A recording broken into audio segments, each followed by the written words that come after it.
السلام عليكم ورحمة الله وبركاته وولالكين عبد القني أحمد كسو دواذا مانتا موضوع عصب مانتا وحان كهل دونا معلومات جود أما معلومات كوبان كسابسن دالك باكستان دالك باكستان وحوكو يالا كوفرتا آسيا دالك باكستان وحو حرية دهلي سنة كيكون سقال بقل أفرتن إيتدبادي دولدها أما دالك حدود له دالك باكستان وحي كليهين إنديا أفغانستان China, Tajikistan, Bangladesh iyo Iran.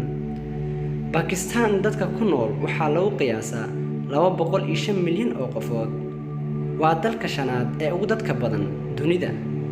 Dadka dalka Pakistan waxaa lagu qiyaasaa 881,913 kilometer square ama 340,509 mile square. Pakistan waa dalka labaad ee ugu dadka badan dalalka Islaamka ah marka laga soo tago dalka Indonesia. Caasimadda dalka Pakistan waa Islamabad.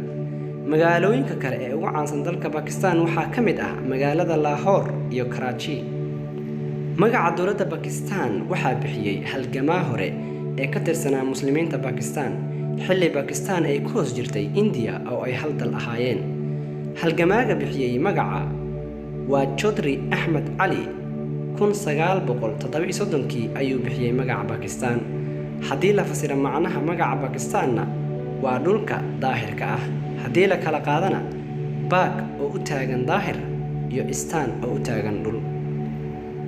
Dalka Pakistan waxa uu ka kooban yahay 4 gobol oo waaweyn mid walbana ay degan yihiin qowmiyad gooni ah. Waxayna kala yihiin 4 gobol sida tan. gobolka koowaad waa gobolka Sindhi oo ay caasimadiisu tahay magaalada Karachi. gobolka labaad waa gobolka Punjab oo ay caasimadiisu tahay Lahore. gobolka Punjab ee caasimadiisu tahay Lahore waxaa dega reer Punjab 44% ayay ka yihiin dadka ku nool Pakistan.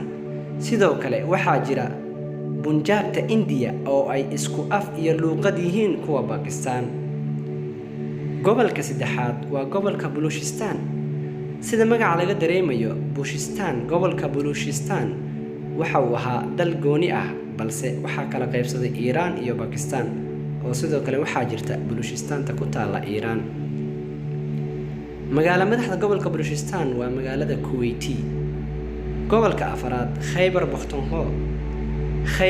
Pakhtunkhwa gobolkan caasimadiisu waa magaalada Peshawar waxaana dega dad lagu magacaabo Bushtiyiin waana dad aad u adag.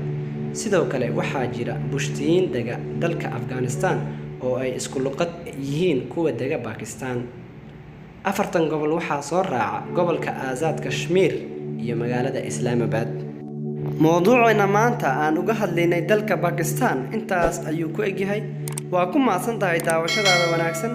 haddii aad ka heshay mowduuca like dheh muuqaalka siina share garee sidoo kale subscribe dheh channelka Cabdi Qani Ahmed si aad ula socoto muuqaalada iyo xogta aan soo gudbino. wassalaamu calaykum waraxmatullaahi wabarakaatuh.